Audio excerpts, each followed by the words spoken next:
This is the Troutbitten podcast. Troutbitten. Troutbitten? Troutbitten. Troutbitten. Troutbitten? Yeah, Troutbitten. Troutbitten. It's about trout. Wild trout. This is Troutbitten.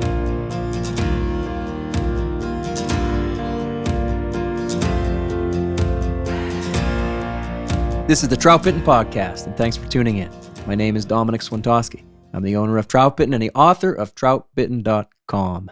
This is the third part of our skills series about streamer presentations, and this one is all about what we call the head flip. Hey now.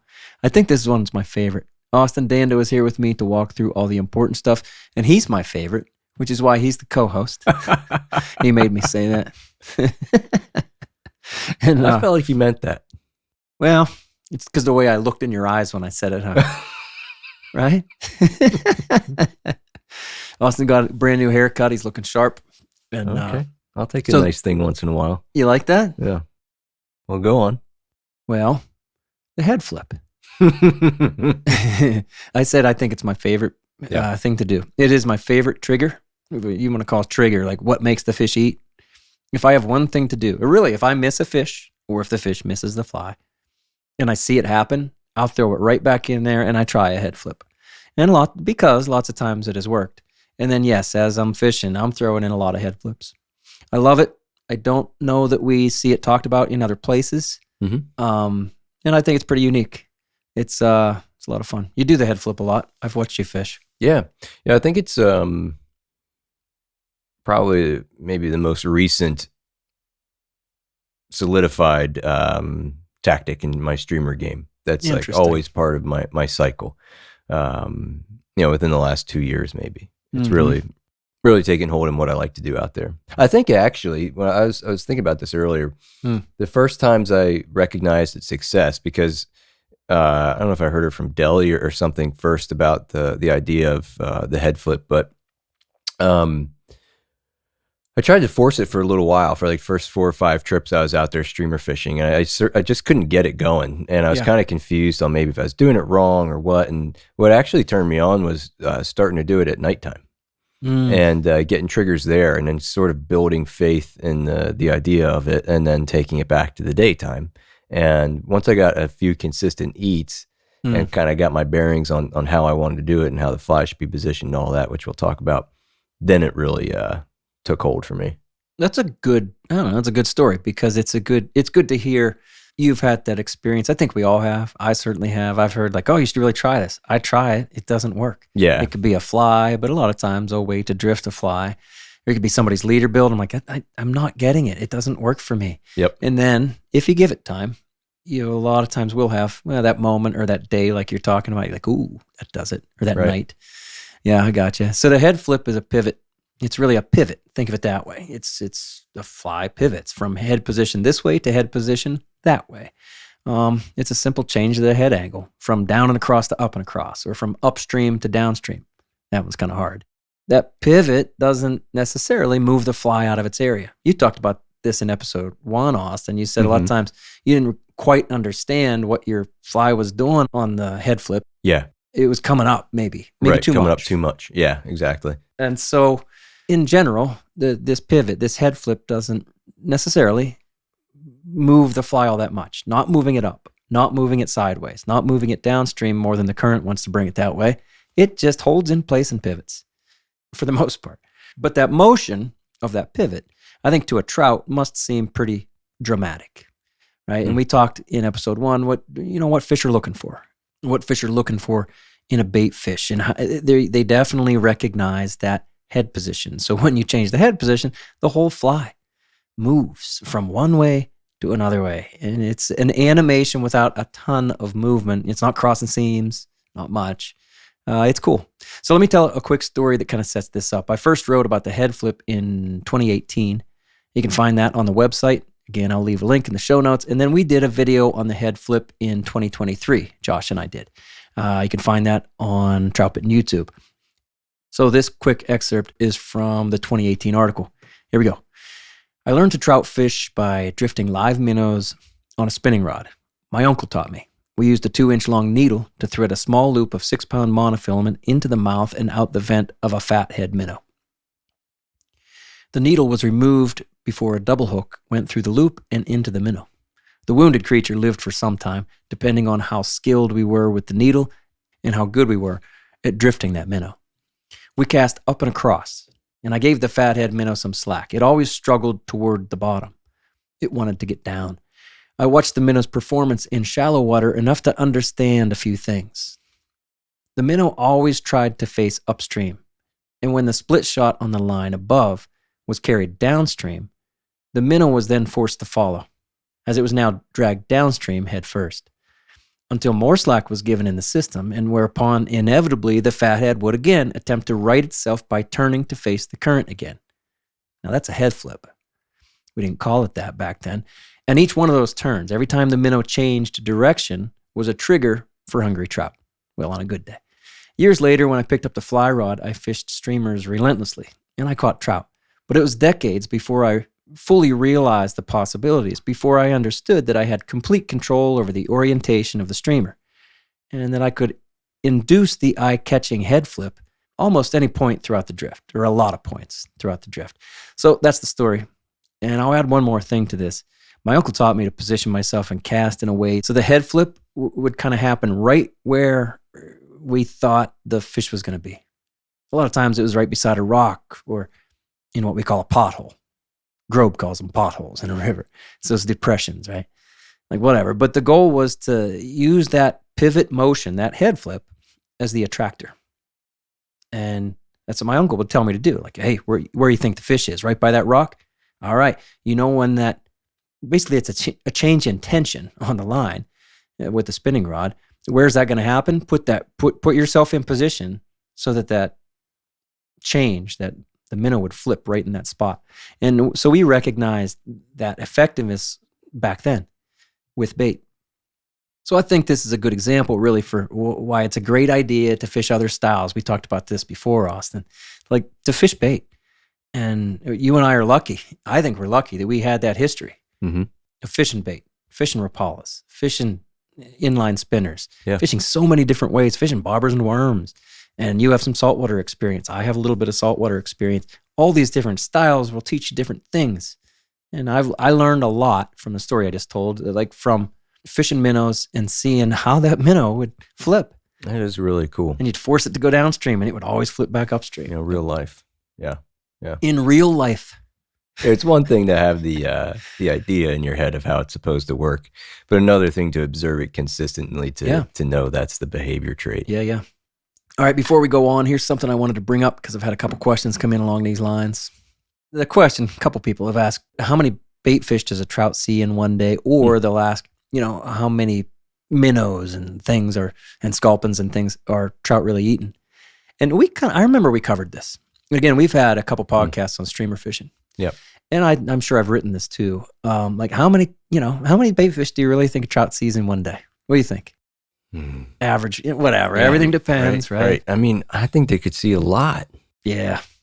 It's more than 2. I don't know, they could see 1,000. Yeah, they might. Or maybe it's not 1,000 different ones, but 50 in an area that they're seeing all day long. Yeah. I think that could be the case too. Yeah, good point. And I guess, the reason I've brought this up before is that we know that they're seeing a lot, right? We both agree it's not 2. Yeah. It's probably not quite 1,000. But I bet they see 100 in a day. Whatever. If I'm going to put my number on it, I bet they see 100. And we're saying sculpins, dace. We know what bait fish are. Yeah. And crayfish. Maybe a fall fish, baby trout. All these things they could eat, but they don't, right? They're not packing their bellies full of 100. They don't take all 100 of those opportunities. They might eat 1 in a day. Right. They might eat 2 in a day. I bet you they're not eating 5 in a day. Even the biggest trout, I bet he's not eating 10 in a day. They don't need to eat 10 5-inch trout to sustain themselves. Yeah. So they're really only choosing to eat a small percentage of the bait fish. And I guess the next question is, like, why do they choose the ones they do? Yeah, wouldn't that be nice to know?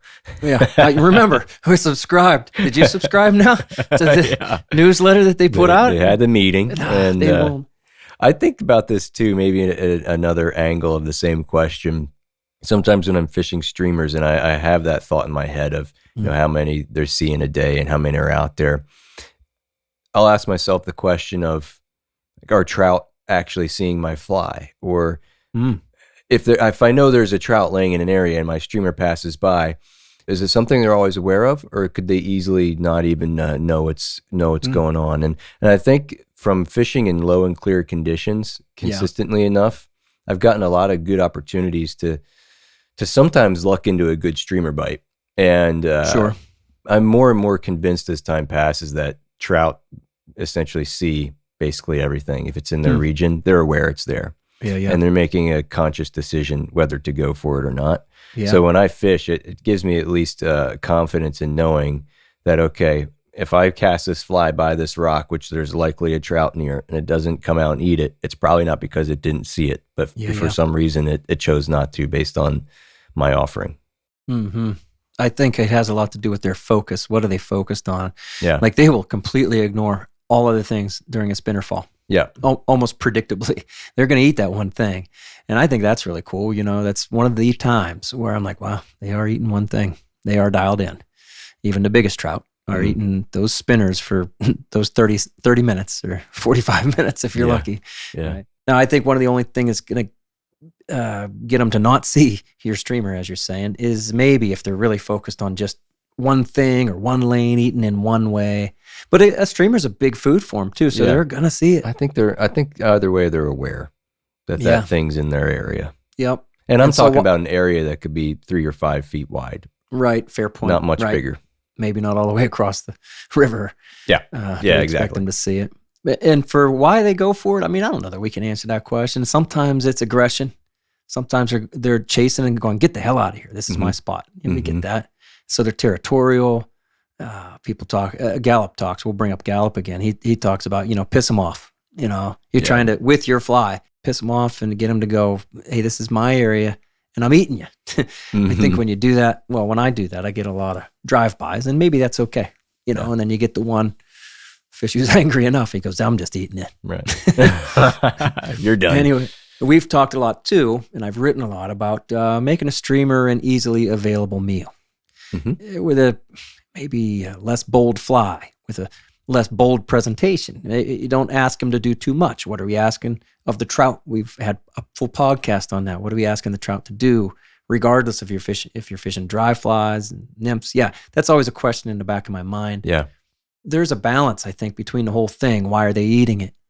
And day to day, we're trying to figure that out. Sometimes big, bold flies stripped fast and hard off the bank, cross current jerk strips in the middle of the water column. That does it.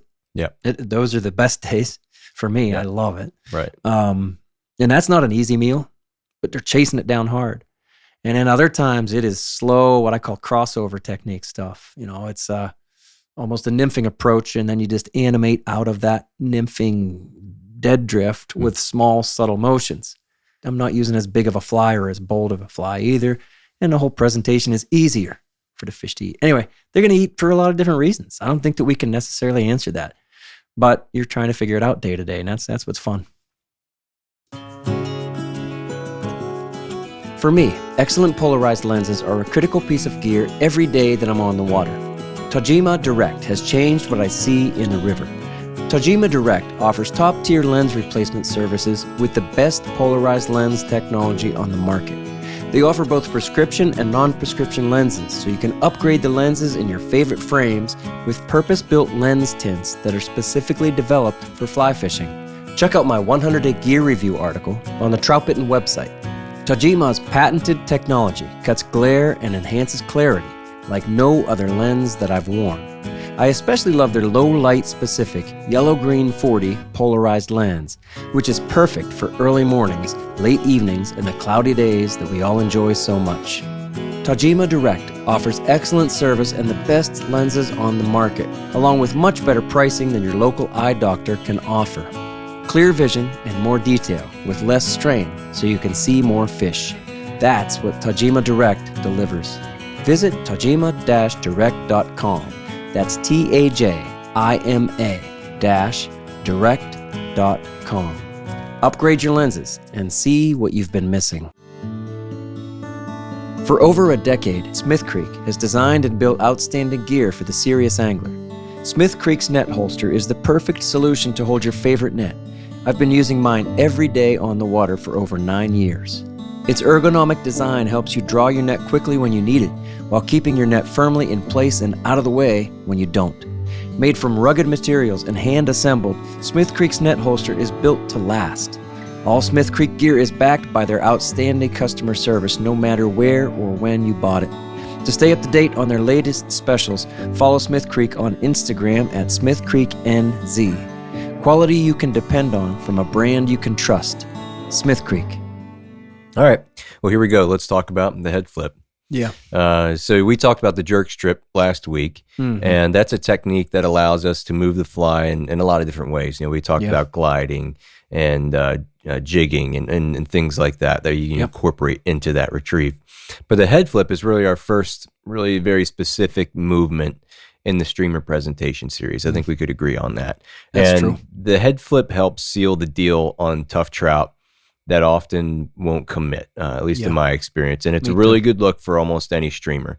It's applicable on many different platforms of flies, big, small, heavy, light. And it's a presentation that we use pretty much every day out there because it can work so often in different situations. Yeah. So it's a pivot of the fly. Said this up front. The head flip just takes the head from one angle to another, often faced up and across. And now the head is faced down and across. Doesn't move it out of position. Yeah. But the head is looking one way and now it's looking the other way. And this signals to a trout. I'm not sure, right? But we think that it signals some kind of vulnerability. And I said up top too, I think it's kind of a dramatic movement. Yeah. It's a different movement. If he sees 100 in a day, how many does he really see doing that? Mm-hmm. I think a lot of times it's that shift or that pivot where the bait fish is going, now I got to get out of here. I got to do something else. I got to go, and right then is the trigger for the trout. And I'm talking about the real deal. Now we're trying to do it with our streamer. Right. You can do it in soft water. You can do it in slow water.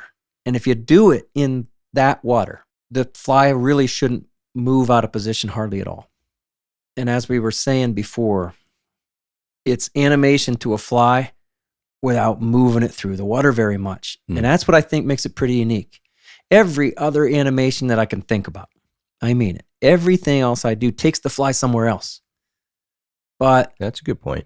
Yeah, the head flip doesn't have to move the fly anywhere else. Again, try it in soft, slow bank water. And you can just flip it and flip it back. You could do a double flip, which we'll get to in a minute. You can flip it multiple times. Mm-hmm. And that head, it's just that all you're doing is pivoting. Yeah, and then in contrast to that, in faster water, the fly sort of keeps drifting along with the current as the head pivots. Yeah. So it's going to still continue to travel a little bit at the same speed as the water, but you're giving it the chance to have that dramatic look in faster moving water. Yeah. And as we're going to do with a lot of these presentation styles, talk about angles, it's easiest to do this when you're fishing across. So the angle for me that's best is when I'm casting up and across. Yeah. And now, as you said, the river is moving the fly downstream. As maybe I'm doing other animations, cross current strip, or maybe I'm just kind of sliding it off the bank. Okay. But the head is faced down and across. And then at some point, often when the fly is really right across from me, I think is the best point, then I'm going to take and flip the head. Yeah. And how are you going to flip the head? It depends on your rig. You're going to do a different thing with a mono rig than you do with a floating line. We can get to all that in a minute. But you flip the head when it's across from you. That's the easiest way to do it.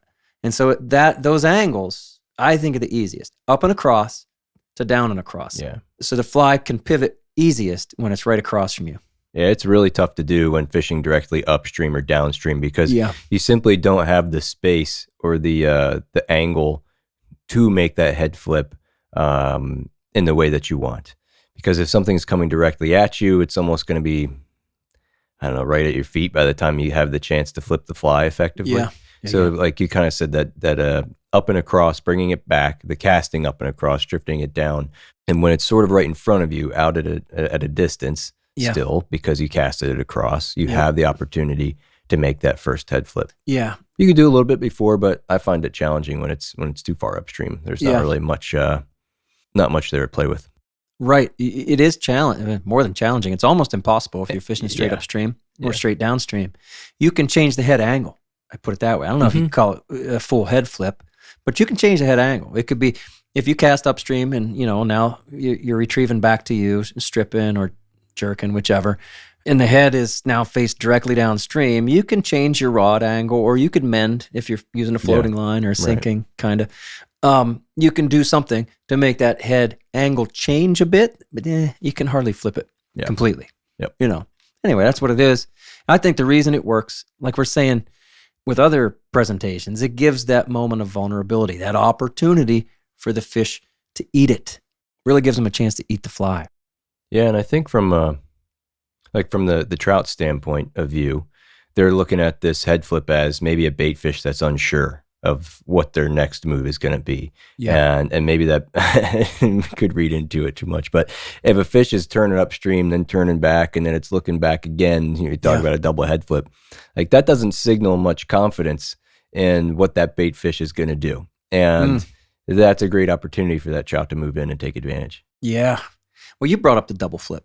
And I said earlier that the head flip is my favorite trigger, my favorite thing to do to kind of seal the deal. And I mix it in with a lot of other presentations. When I do like a tight line dance, I do it all the time. When I'm just cross stream stuff, I will head flip. I'll often head flip at the end of a slow slide. At the very end, just flip the head. Anyway, the double flip for me is flip the head, and I'll just flip it right back. I'll flip and flip back. And that really is a cool look when you do use a visible fly.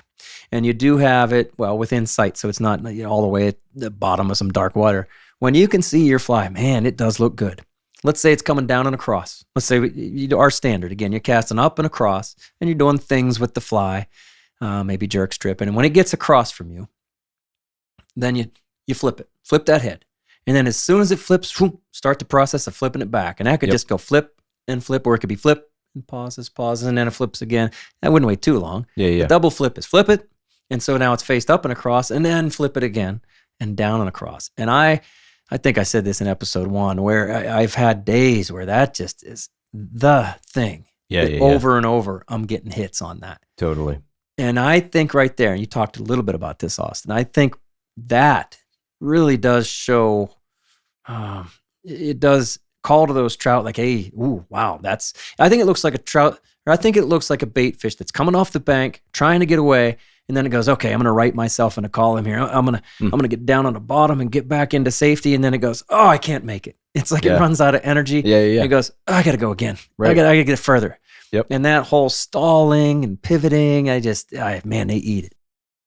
And then I set the hook. Well, if you're as good as me, I like to do the quadruple flip. Oh, the old quadruple flipski. So, when it gets in range, you're talking about it be right across from. I'm serious. It's right across from you. You do the double flip right up and then back down if they don't eat it. And then I think there's a certain amount of time within the rest of that retrieve where the fly gets a little bit below you, where you have an opportunity to do it again. Oh wow, you weren't kidding. Yeah. So I'll do it twice, or I guess we're calling that 4 times then. Up and back twice. Oh, we skipped the triple flip. That sounds good. Yeah, I know. Triples, if they eat there, you could get a triple. But I think, to your point, on the initial flip is when I get maybe the majority of my triggers, and there's this slight pause. Now, I get some eats, of course, on the turn back down, but I find the most reactions for me are on that initial head flip upstream. Yeah, when you're on a boat. When you're standing on top of the water, you can see so much. Yeah. And I remember I was fishing a full pint. We were on one of our favorite rivers, Austin.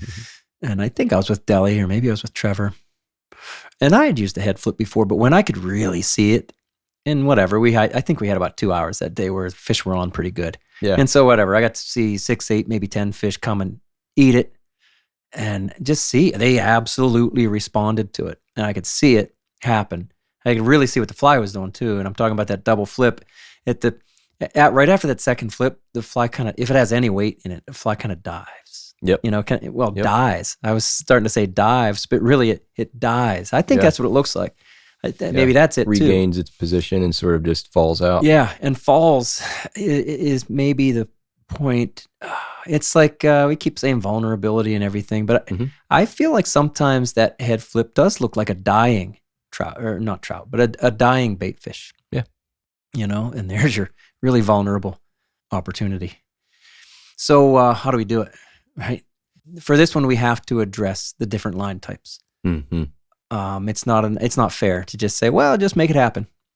So I don't know what line do you want to start with? What rig line do you want to start with? Well, I think it's most common for us to do it on the mono rig. Maybe start there. Yeah. And I'd say it's probably easiest to do on the mono rig. Definitely. And it's one of the reasons that we love it so much for streamers. Yeah. But simply, it's just lifting the rod tip up and over. And again, you can watch the video and see this. But on a mono rig, when that fly gets in range of you and essentially across from you, it's a change in rod direction. Yeah. And all you're going to do is move the rod tip upstream and over. You're going to see the fly change course when the line moves upstream. Yeah. It's always going to, on a tight line, the fly, if you're tight to the fly is always going to look to your rod tip. There are plenty of times when I'm doing presentations with a mono rig where I'm laying the line down on the water. And I might be, like I said, casting up and across, jerk, strip. Well, that's where I'm laying the line. The line's in the water. Jerk and strip. And then when it flies across from me, like you've said, in range, then I'll pick that line up, and I can easily do that with the mono rig. Pick that line up, and now I'm in touch with the fly. And now I can take that rod from way down below me, let's say on the downstream side, and take a rod tip and just up and over. It's a pretty big motion, right? Up and over all the way now on the upstream side. Yeah. And that head has to look at my rod tip on a tight line, on a mono rig.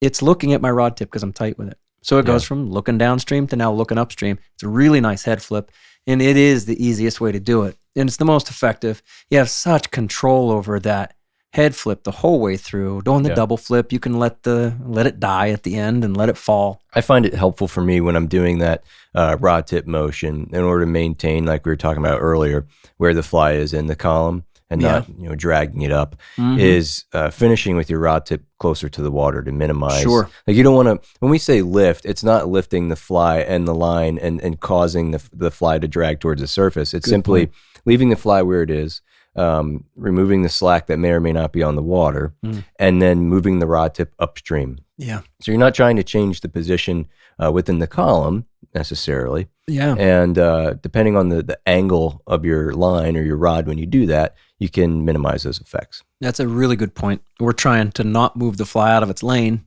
Yeah. Let the river keep pushing it downstream in that lane. But yeah, just lift the line up, and then you take the rod tip from downstream to up or upstream to down. Change the angle. That's a good point. You're not so dumb. I don't know. You told me I was pretty dumb the other day. Yeah, that was just between you and me. What did I do that was dumb? Oh, I backed into the ditch. Well, let's not get into that. Story, actually. Yeah, and the Amish guy saved you. Yeah. Pulled you out with his horse and buggy. That's pretty good. Yeah. All right, so that's on a mono rig. You really do have such an advantage over. You can do anything you want with the fly at any moment with the mono rig. We love it, but you can do this head flip pretty well on a floating line. And I was skeptical of that. I had somebody tell me, "Oh yeah, I do it on a floating line," and I hadn't really tried it. But I was like, I don't know if you could mend enough that you can really mend enough. If you're good at mending, you can get some really great looks, some really nice head flips on a floating line. You do need to be, again, good at mending, and you need to have control over the whole thing. Yeah, line Have you done it? Yeah, like I said before, the first time I really bought into it was at night. And, right. It's at night, it looks a little different because of the influence of the fly can be a little more dramatic, at least from the fly line perspective. But that's how originally I started doing it. I think sometimes one area that can be tough with a fly line is if you're not getting those clean mends or those nice slack management, it can be easy to introduce a lot of excessive slack. So if you mend and you throw out a bunch of line and the fish eats on that head flip, and now you got to get all that line back off the water and you're not really tight to it, that can be a disadvantage. But to your point, absolutely. If you have good line management and you don't have a ton of it out there on the mend, you can get some really good looks. Yep. So the last one is the sinking line. And I'm going to say the head flip is pretty tough to do. with a sinking line, and I have tried it quite a bit. Yeah. It's a lot more involved. It is, and it's never going to be, let's say, as clean of a head flip. It's just not going to be as accurate or dramatic. We keep using that word. It's going to be harder too to maintain the position in the column. Yeah, when you're doing it with a sinking line, because you got to get that sinking line up and out. Yeah, and it's probably going to have an effect. Mm-hmm. Yeah, and you can do intermediate lines and all the stuff. Yeah, you can have just sink tips. We're saying when you have a fly line underneath the water like that, there's a lot of mass under there, and the fly really wants to follow that mass of line under the water. That's good some ways, but it's not great for a head flip. You can try it. And of course, the less line you have under there, the more control then you're really going to have over the head position, where the head's really looking. That's the way it is. So a couple more things here. Let's think about depth. I know we all love seeing the streamer, except Austin. You said in episode 1, you're like, I don't like to see it. Yeah, my own shortcomings. Yeah, well. But we do. And even Austin likes to see what his animations look like so he can learn a few things. Most of the time, I do watch the head flip. I love it. I love seeing it. But it can be performed at all levels. You can do it really deep. Let the fly get very deep, out of sight, and then do the head flip. Like, Austin, you said you were doing it at night, and I'm sure you couldn't see the fly necessarily. No. You're right. And even though the fly wasn't, I'm assuming it wasn't real deep at night. But anyway, you can do it unseen. Yep. Get it deep. Put it right around a rock. And this is, again, what I was doing with the minnows when I was really young. Really not knowing what I was doing. But yeah, we'd try to get the minnow to do that pivot right near some structure, right where we thought the fish was. And most times I wasn't seeing what that minnow was doing. I only got to see the minnow. To be clear about that, I only really got to watch the minnow in unusual circumstances, low, clear water, strange places. Right. You could hardly ever see it. Whether it's after a fishing trip or at a backyard fire, you can bet the Troutbitten crew has a case of New Trail Broken Heels along with us. It's honestly our favorite beer. This hazy IPA is smooth and full-bodied. Hand-selected Citra hops lead to notes of bright clementine and juicy ruby red grapefruit. Broken Heels is a keeper. New Trail beer is proudly brewed in Williamsport, Pennsylvania, and delivered cold to your favorite craft beer retailer every week. At New Trail, it's not about being the best angler. It's about getting out there. So enjoy nature's moments and reward yourself for a day well fished with New Trail Broken Heels. It's Troutbitten's favorite beer. The landscape is changing for trout anglers. No doubt you've already noticed another truck at your favorite access point and seen more anglers on the water. For those looking for new challenges and fishing opportunities, Trout Routes has the data to help you avoid the crowds and explore new public water. Trout Routes has mapped more than 50,000 trout streams across the country with curated, detailed maps of public land and access points. Trout Routes has developed integrated and interactive data, putting the tools in your hands to research new water and help you navigate in the wild to know exactly where you stand in the current. It's still up to you to find those deep pools and undercuts, but Trout Routes helps you get on the water, connecting you with resources like fly shops and stream gauges for trout water across the country. Download Trout Routes in the App Store today. Then use the code Troutbitten for 20% off your membership at maps.troutroutes.com. Yeah, and going on from depth, speed of the head flip is a variable too. Mm-hmm. You can make it pivot very quickly, or you can have it turn slowly, especially if you have the rig to do it. Trying different speeds, quick or slow, and smooth, can make a big difference. It does. And again, the rig that you choose is going to allow you to have more or less control over that speed and over that depth and the precision, I suppose, of the head flip. So with most of these presentations, we're going to do this, and here we go. We're talking about the best flies. And like we said with the jerk strip, I don't think it matters. Yep, any fly. Any fly. Do it with any fly. That's enough of that. Take the streamer you like and see if you can head flip it. Yep. I mean, different things going to happen. If you have a heavy head, like a jig streamer these days, a lot of guys fishing those. If you have that, you can absolutely head flip it. But when you flip it, it's going to want to fall. That's cool. That's exactly right. And then you compare that to, again, like a zoo cougar. It doesn't fall like that, right? It's not built to do that. Especially when you flip it back. Yeah. And this goes along with the depth. Mm-hmm. All right. So any flies. And it'll work. I mean it. It'll work with a lot of different flies. Well, with any fly. And then you get to manipulate things like depth and speed and whatever with the fly type. And we had a head flip to a lot of other presentations. I think you Right. hinted on that a few times, Dom, Yeah. that, you may throw that fly up against the bank, slow slide off, what have you. But by the time the fly gets back in range, I'll say once again, throw a head flip in at the end. Just mix it in. Yeah. It's like You're that. almost at the end of your retrieve. Do something different. I know. Yeah, Set up I do the it. next cast. I do what I call a tight line dance once again on a mono rig, and that's just a series of head flips a lot of times. I'll mix in other things, little twitches and things, but it's a lot of head flipping right around structure. Yeah, you're pretty good dancing. You have a lot of flair. Thank you. Thank You very dance all day much. long. I appreciate that. You're recognizing my abilities. I appreciate that. My strengths. Playing to your strengths. I'm a creative man. Yeah. Got a little flair. Little flair. Anything else, Austin? You like how I always put you in that position? Mm-hmm. Like, I don't have anything else, but I'm hoping you do. Yeah. Just with any other tactic, if this is new to you, kind of like I was saying earlier, the first time I tried to do this, if I had just tried on one trip, I wouldn't have been sold because I was doing other things that were causing it not to be effective. But pay attention to when you go out and try this, if it's not something you do now, when you make that head flip, what speed of water are you doing it in? How's the fly reacting? Are you changing its location in the column? Think about all those things. What's your rod tip doing? How high are you putting it in the air when you make the flip? And focus on just trying to maintain a position, get the fly to look upstream. And then once you kind of get that dialed in, get used to flipping the rod tip back down and allowing the fly to continue. It's something that takes a little bit of practice, I would say. Yeah. Also encouraged to go back and watch the video because outside of I think the Troutbitten video, there's probably not a lot of places to go see it in this sort of detail. That's true. I don't think anybody else really uses the term head flip. Yeah. But a lot of guys are doing it. Yeah, right. But that video is a great explanation, so I just encourage that. Cool. All right.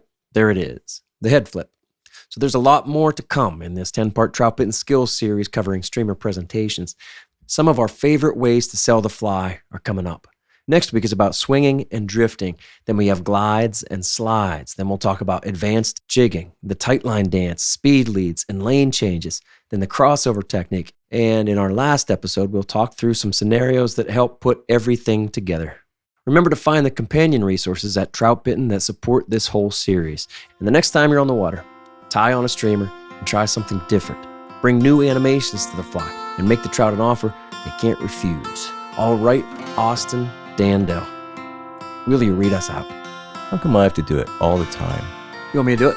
No, I was just trying to be difficult. Okay. Then read us out, bud.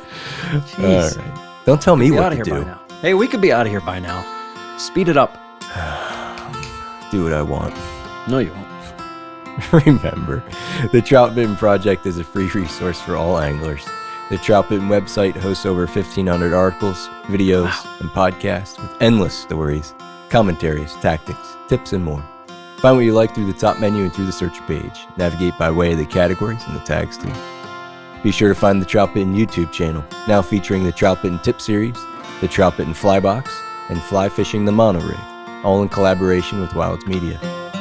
You'll also find the Fish and Film videos and the new Riverside series, all in their own playlists on Troutbitten YouTube. Thank you for listening to the Troutbitten Podcast. Please give the show a 5-star rating on Apple Podcasts or Spotify and leave a comment because that really helps. Until next time, friends, fish hard, do the head flip, enjoy the day, and find your life on the water. Flip it. Flip it good. Did it.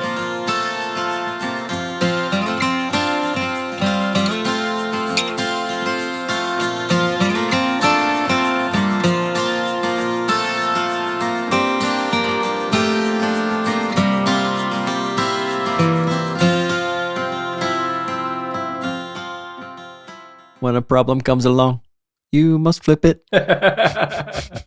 You must flip it. That's what you do. And then I set the hook. Set the hook.